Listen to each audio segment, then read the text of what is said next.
Tayyib. Bismillahirrahmanirrahim. Assalamualaikum warahmatullahi wabarakatuh. Innal hamdalillah nahmaduhu wa nasta'inuhu wa nastaghfiruh wa na'udzu billahi min sururi anfusina wa min sayyiati a'malina. May yahdihillahu fala mudilla lahu wa may yudlilhu fala hadiyalah. Asyhadu an la ilaha illallah wa asyhadu anna Muhammadan abduhu wa rasuluh la nabiyya ba'dah. Tayyib. Alhamdulillah pada kesempatan kali ini kita akan masuk pada pembahasan dari pengantar ilmu tafsir. Lebih khusus lagi kita membahas tentang sejarah perkembangan ilmu tafsir atau kita menyebutnya dengan nasyatu ilmu tafsir. Bagaimana ilmu tafsir itu lahir, tumbuh dan berkembang atau bagaimana periodisasi yang dilalui oleh ilmu tafsir itu sendiri. Ya, kalau kita membicarakan tentang sejarah perkembangan ilmu tafsir, maka kita tidak terlepas dari adanya periodisasi perkembangan ilmu tafsir. Yang mana tafsir itu berkembang melalui 4 periodisasi. Periodisasi, gitu ya. Apa saja itu? Yang pertama, at-tafsir fi asri Rasulillah sallallahu alaihi wasallam. Kemudian yang kedua at-tafsir fi asri sahabah. Yang ketiga at-tafsir fi asri tabi'in.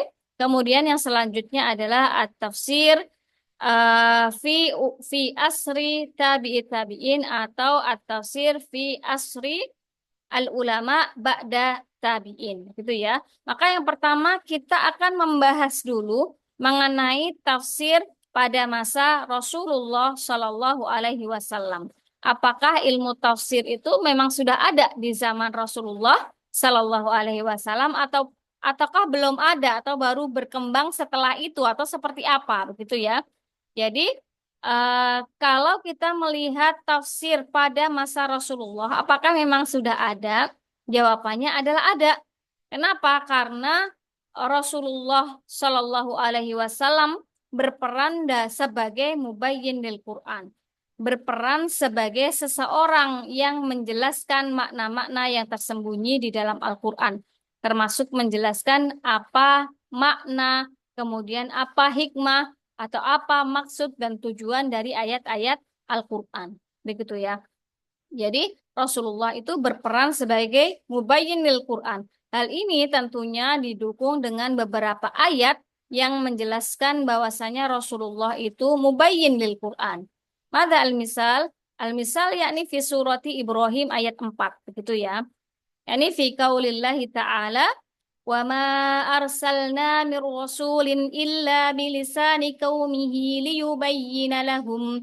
Jadi Rasulullah Shallallahu Alaihi Wasallam itu memang diutus bilisani qaumihi dengan lisan Arabi karena Al-Quran itu diturunkan Arabiyah, maka Rasulullah pun seorang Arabi yang memahami bahasa Arab sehingga bisa liyubayyina lahum, bisa menjelaskan apa arti atau apa maksud atau makna-makna apa yang tersembunyi di dalam Al-Quran. Itu ya. Kemudian di dalam Al-Quran itu terkadang terdapat ayat-ayat yang mutasyabihat ataupun ayat-ayat yang muhkamat. Terkadang kalimat-kalimat di dalam Al-Quran atau uslub yang digunakan di dalam Al-Quran itu kadang menggunakan kalimat yang hakikoh. Dan terkadang juga menggunakan kalimat yang majaziyah. Kadang Al-Quran juga diturunkan dalam kalimat yang sharih, yang jelas. Terkadang juga menggunakan kalimat yang kinayah. Kinayah ya. Terkadang juga menggunakan kalimat-kalimat yang ijaz. Terkadang juga menggunakan kalimat yang itnab. Sehingga dibutuhkan seseorang yang bisa memahamkan makna dari ayat tersebut atau makna yang tersembunyi di dalam Al-Quran itu kepada para sahabat. Gitu ya. Kemudian di ayat yang lain juga dijelaskan yakni fi surat Al-Qiyamah ayat 17 sampai 19, inna alaina jam'ahu wa qur'anah fa idza qara'nahu fattabi' qur'anah thumma inna alaina bayanah.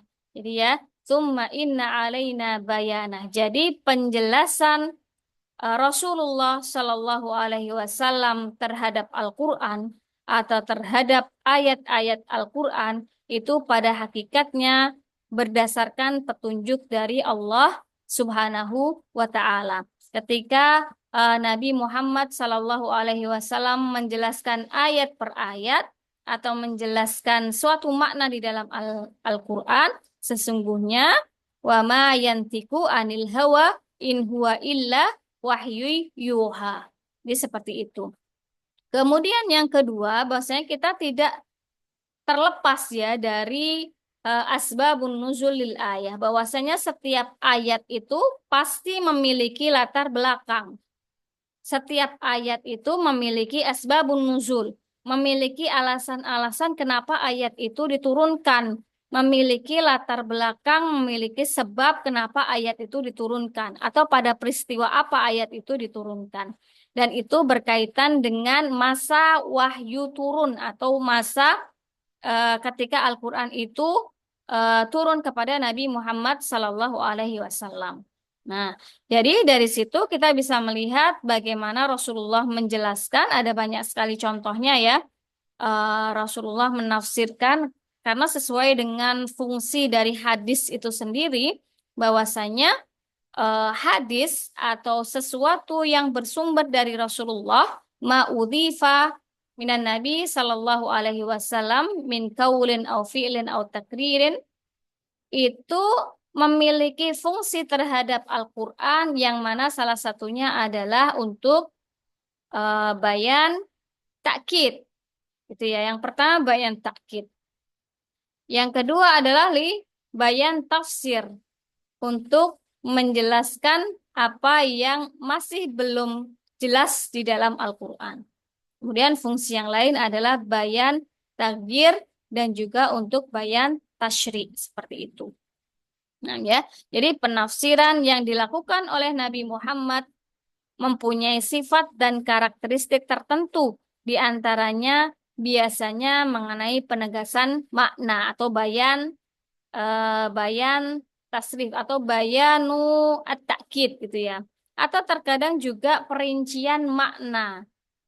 Hadis itu terkadang memiliki fungsi sebagai bayan tafsil, merincikan makna-makna atau merincikan apa yang dimaksudkan di dalam Al-Quran. Atau terkadang juga memiliki fungsi perluasan dan penyempitan makna. Serta terkadang juga memiliki fungsi kualifikasi makna serta pemberian contoh. Sehingga ketika di ayat Al-Quran itu hanya dijelaskan wa aqimus salata wa atuz zakah as-salah secara umuman gitu ya, secara ijmalian, maka di dalam hadis dijelaskan bagaimana kaifiyah salatnya, syurutus sihhatis salah, kemudian arkanus salah, mubtilatus salah, itu dijelaskan di dalam hadis secara detail, gitu ya. Kemudian Al-Quran itu juga hadis itu juga terkadang memiliki fungsi sebagai pengarahan atau bayanul irsyad serta bayanu tashih atau sebagai koreksi, gitu ya. Ini sehingga pada masa Rasulullah Shallallahu Alaihi Wasallam itu memang langsung dijelaskan oleh Rasulullah ketika terdapat makna-makna yang muskil, makna-makna dari kalimat atau uslub yang perlu dijelaskan. Seperti itu.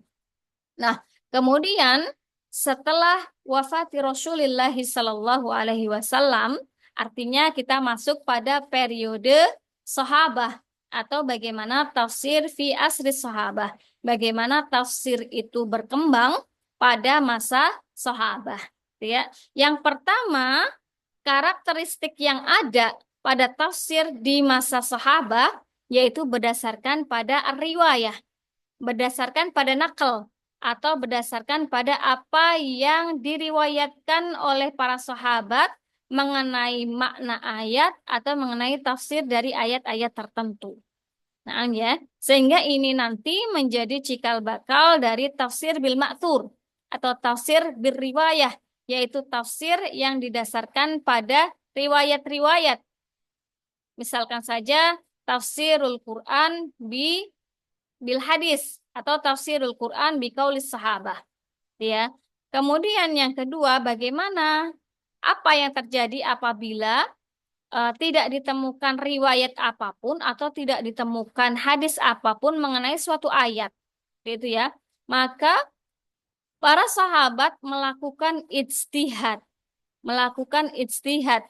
atau melakukan apa namanya atau mencari tafsir dari ayat tersebut berdasarkan pemahaman atau berdasarkan perspektif yang difahami oleh para sahabat. Sehingga para sahabat yang mampu atau yang bisa menafsirkan Al-Quran ini adalah para sahabat yang memiliki kualifikasi sebagai mufassir. Ya, memiliki kualifikasi sebagai mufassir. Dalam hal ini, para sahabat yang berperan sebagai mufassir, ya, memiliki kriteria-kriteria yaitu memiliki pemahaman yang baik terhadap Al-Quran. Ya, memiliki pemahaman yang baik fi fahmil Quran. Kemudian yang kedua, dalam ijtihadnya para sahabat ini menafsirkan Al-Quran, mereka juga berpatokan pada at-tafawut atau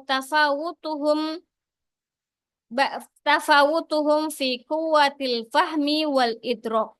Bagaimana para sahabat ini memiliki pemahaman yang kuat terhadap Al-Quran, termasuk pemahaman terhadap ilmu-ilmu yang berkaitan dengan Al-Quran. Misalkan ilmu lughah, ilmu mantik, ilmu balaghah, ilmu nahwi wasarfi, kemudian ilmu-ilmu yang lainnya, ilmu asbabun nuzul termasuk ilmu birriwayah itu tadi, sehingga memungkinkan para sahabat ini untuk melakukan ijtihad dalam menafsirkan Al-Quran. Ya, kemudian selanjutnya para sahabat ini juga memiliki kualifikasi, yaitu tafawutuhum fi mulazamati ar-Rasul sallallahu alaihi wasallam wa huduri majalisihim. Sehingga dengan adanya kualifikasi ini, para sahabat itu mengetahui mana yang ada riwayahnya atau mana yang sudah ayat-ayat mana atau ayat-ayat mana yang sudah ada riwayatnya, yang sudah pernah dijelaskan oleh Rasulullah dan yang memang belum pernah dijelaskan oleh Rasulullah. Nah, ya, itu diketahui dari mulazamati ar-Rasul sallallahu alaihi wasallam wa huduri majalisihi. Jadi tidak asal tidak diketahui maknanya kemudian berijtihad itu tidak, akan tapi mencari dulu, ya, mencari riwayat dulu mengenai ayat tersebut atau mengenai makna yang ingin ditafsirkan. Jika memang tidak ada riwayat yang membicarakan tentang itu, baru dilakukan ijtihad dengan kualifikasi-kualifikasi yang sudah disebutkan. Kemudian selanjutnya adalah tafawutuhum fi ma'rifati asbabin nuzul. Ya, ini penting karena yang dinamakan sahabah adalah mereka yang muasarah atau yang semasa dengan Nabi Shallallahu Alaihi Wasallam, sehingga ikut mengetahui bagaimana wahyu itu turun, ikut mengetahui bagaimana latar belakang ayat itu turun atau apa saja asbabun nuzul yang terjadi pada ayat tersebut. Ya. Kemudian selanjutnya adalah kualifikasi selanjutnya adalah tafawutuhum fi ilmi syar'i. Jadi para sahabat yang berperan sebagai mufassir juga harus mengetahui ilmu-ilmu syar'i. Jadi pada masa itu para sahabat yang ma'ruf di tafsir Al-Quran itu terdapat beberapa sahabat, di antaranya adalah Ibnu Abbas, kemudian Ibnu Mas'ud, kemudian Ibnu Umar, Aisyah radhiyallahu anha, Ali bin Abi Thalib, Ubay bin Ka'ab, summa Zaid bin Sabit, Abdullah bin Zubair, kemudian Abu Musa al-As'ari.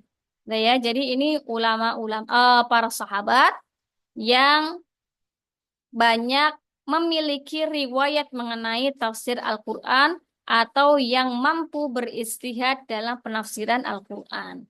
Seperti itu.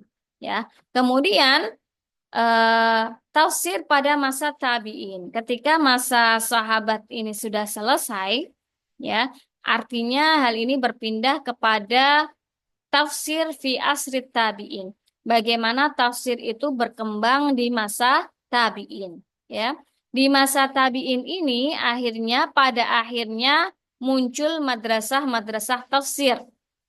Hal tersebut tentunya dilatar belakangi dengan karena intisyarul Islam fi anha'il bilad, ya, luasnya daerah kekuasaan Islam sehingga membutuhkan ulama-ulama yang mampu menjelaskan makna dari Al-Quran, yang mampu menjelaskan maksud dan hikmah dari Al-Quran, sehingga tafsir itu semakin dibutuhkan.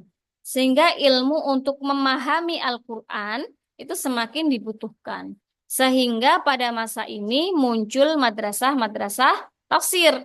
Nah, ya, seperti apa? Nah, pada masa ini kemudian muncullah Madrasatu Makkah. Aliran ini didirikan oleh murid dari Abdullah bin Abbas seperti Sa'ad bin Jabir, kemudian Atha bin Abi Rabah, Ikrimah, Maula Ibnu Abbas, kemudian Tawus bin Kisan Al-Yamani, yang mana mereka semuanya ini merupakan murid dari Ibnu Abbas yang berada di Makkah.